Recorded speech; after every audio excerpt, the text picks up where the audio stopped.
He's now the author of On Freedom of the Press, Life, Liberty, Levin. I call him the great one every Sunday night. #1 show, syndicated radio host, Mark Levin. Did I read this correctly? That Twitter banned the great one, Mark Levin, after you quoted... No? They slapped me. I quoted the Constitution and they slapped me.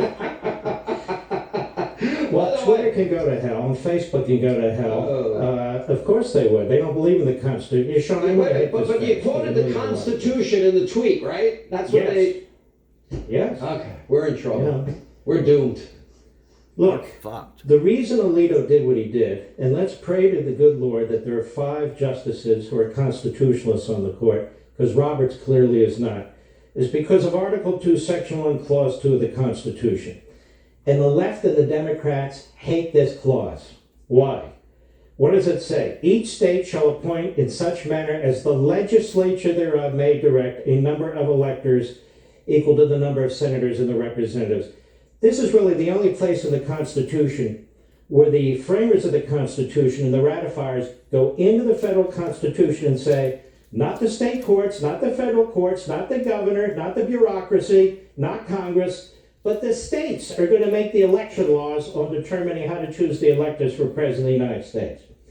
So the Democrats have spent their careers trying to destroy that section of the Constitution. Why?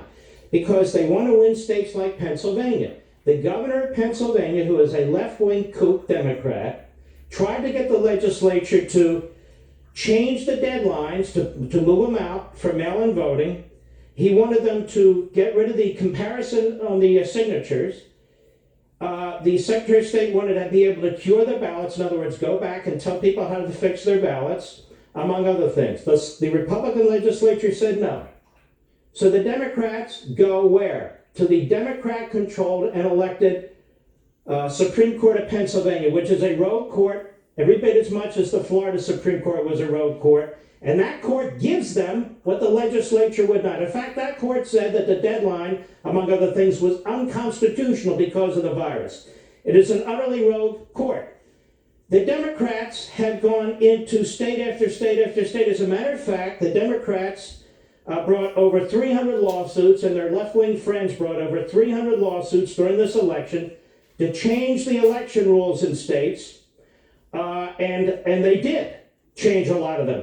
The Biden campaign specifically brought 60 lawsuits beginning in August. So what did they do? They wanted to change the rules. So let me answer Chris Christie and Alan Kinzinger, whatever the hell his name is, and all the other Republicans who are out there saying, show me the evidence of fraud. I'll show the evidence of fraud, boys. They changed the rules. Why did it take till 2 a.m. or 3 a.m. the morning after the election in 2016 to know who the winner is, but we're still counting votes today? Now, why were the rules changed by the Democrats? Because they believe in good government? Because they wanted to help Republicans? No. They fixed the rules to help Democrats. That's why Alito and hopefully 4 other justices are saying, segregate those votes. Those were done by the state Supreme Court of Pennsylvania in violation of the federal Constitution of the United States. Look, I have a lot more to say, but let me just say this before I lose my time. There's more evidence of voter fraud than there was ever evidence of Russia collusion. So those who keep saying, let's see the evidence, where the hell were you the last 4 years? You were nowhere. The Democrats went earlier and earlier voting and later counting. Now, why do they want that? More time to fix the system. I don't mean reform it, I mean fix it in their favor. They believed in flooding the system, create chaos, they've done this in a number of places, grab power, and then accuse your opponent of misbehavior. Where does that come from?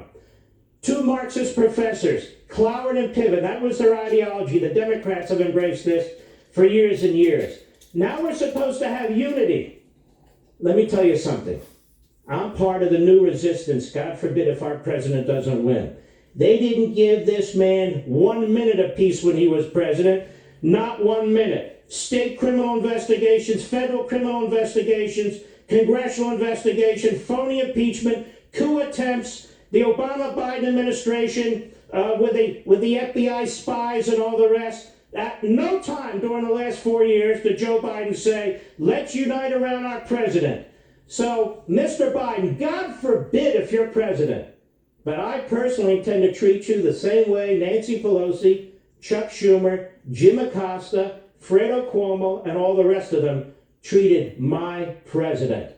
So I am not uniting around this man any more than they united around our man. But it ain't over till it's over. And let's see what the Supreme Court does, and let's see what happens in these other cases, because they're vital. And by the way, in 2000, when we had the challenge, Al Gore had 37 days where in one state chasing Chads.